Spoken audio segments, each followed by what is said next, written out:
Encontrar a alguien que nunca haya oído hablar de las pirámides de Egipto es prácticamente imposible.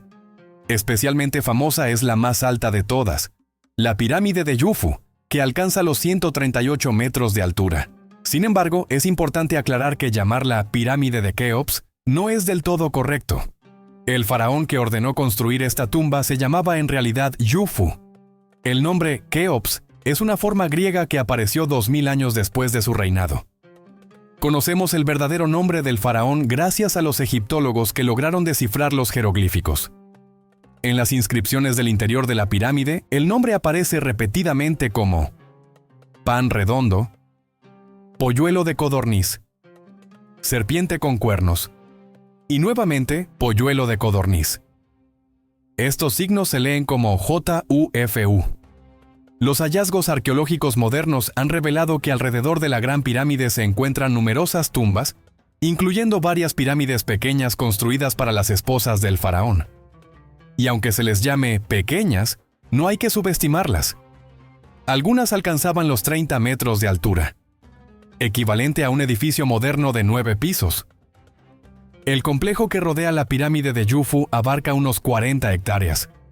En la práctica es una auténtica ciudad de los muertos, es decir, un necrópolis, como la llamaban los griegos. Las primeras excavaciones en la zona de la pirámide comenzaron en 1902 y aún continúan. La magnitud del sitio es asombrosa. En 1925, las investigaciones estaban dirigidas por el profesor George Andrew Reisner, un renombrado egiptólogo estadounidense. Su atención se centró en una zona no excavada situada entre la pirámide pequeña, GIA, que según se cree pertenecía a la reina Meritites, y la mastaba 7 o Sion 10, lugar del entierro del príncipe Kawab. La intuición del arqueólogo no falló. Bajo la arena apareció la base de otra pirámide pequeña. Los indicios mostraban que su construcción había comenzado pero fue interrumpida por alguna razón desconocida.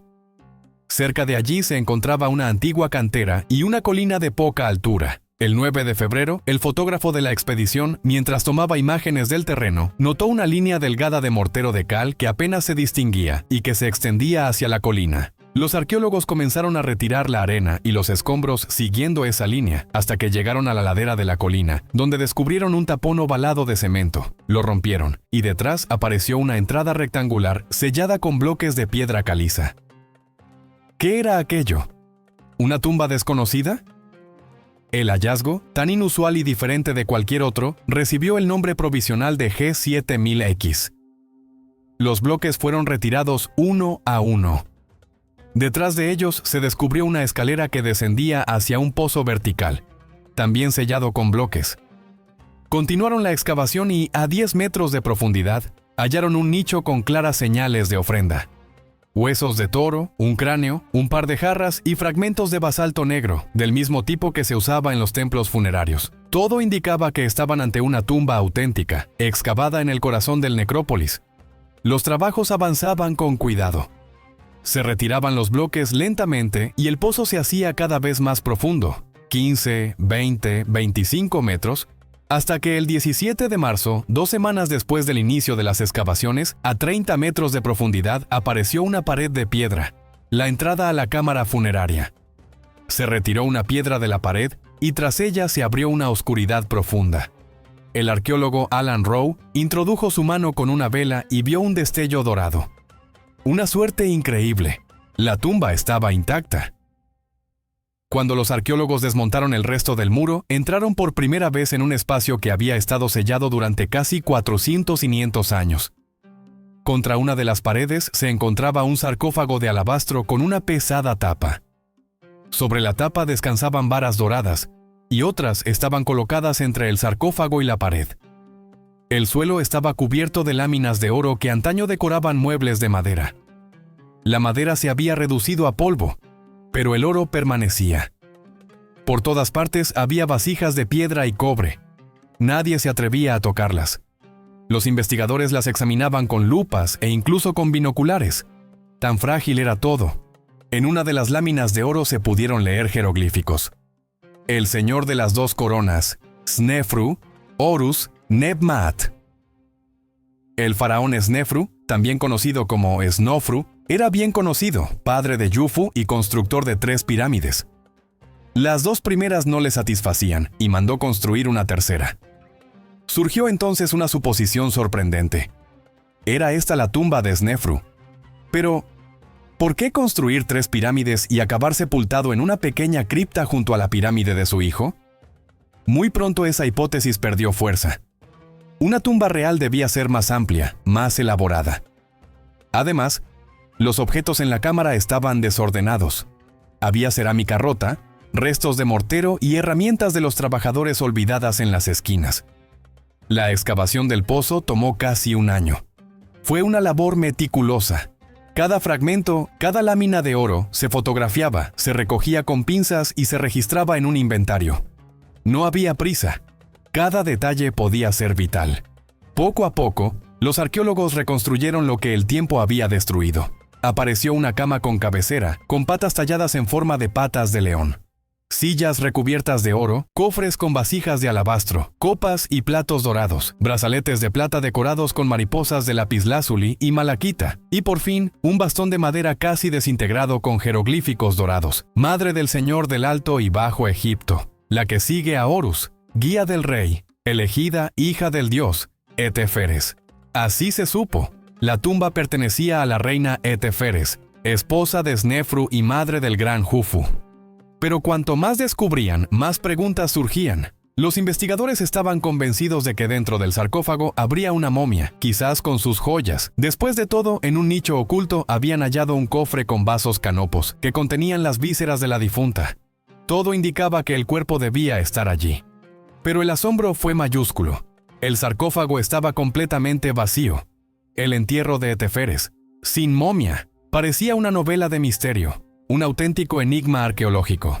Primer enigma: si Eteferes era la esposa principal de Snefru, ¿por qué no fue enterrada con él en una de sus pirámides en Dashur, sino cerca de la pirámide de su hijo? Segundo enigma: ¿por qué su tumba fue tan discreta y oculta? No se construyó ningún templo, ni pirámide, ni siquiera una mastaba. Alrededor hay cientos de tumbas para cortesanos menores. ¿Y la madre del faraón fue sepultada en secreto? Tercer enigma: ¿por qué el sarcófago estaba vacío? Las ofrendas encontradas a 10 metros de profundidad indican que el entierro se consideraba finalizado. Si no hubiera cuerpo, no se habrían hecho sacrificios.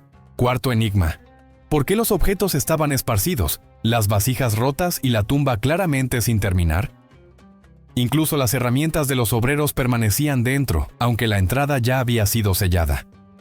Ha pasado casi un siglo desde el descubrimiento de la tumba G7000X, y los debates en la comunidad científica no han cesado. ¿Cómo resolver este misterio? Una de las teorías fue propuesta por el propio profesor Reisner. Según él, Eteferes fue originalmente enterrada en Dashur junto a Snefru.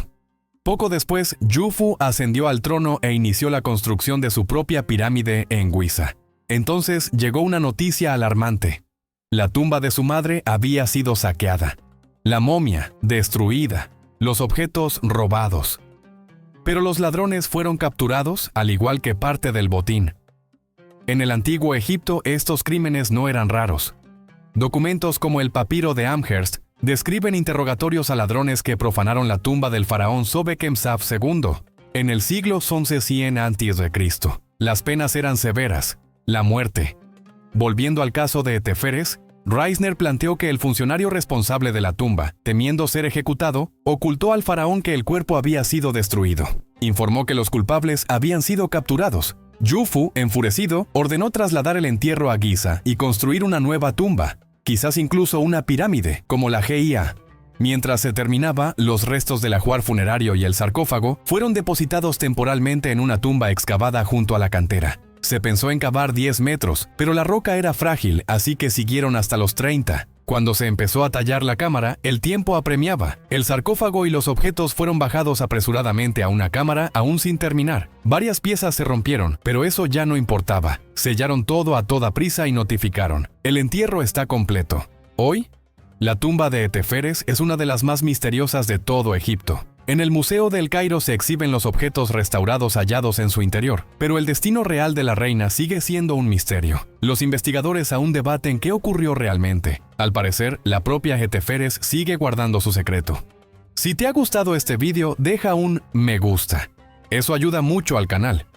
Y cuéntanos en los comentarios, ¿por qué crees que la tumba de la madre del gran Yufu estaba vacía? Si te interesan más enigmas y misterios de la antigüedad, suscríbete. Lo más fascinante aún está por venir.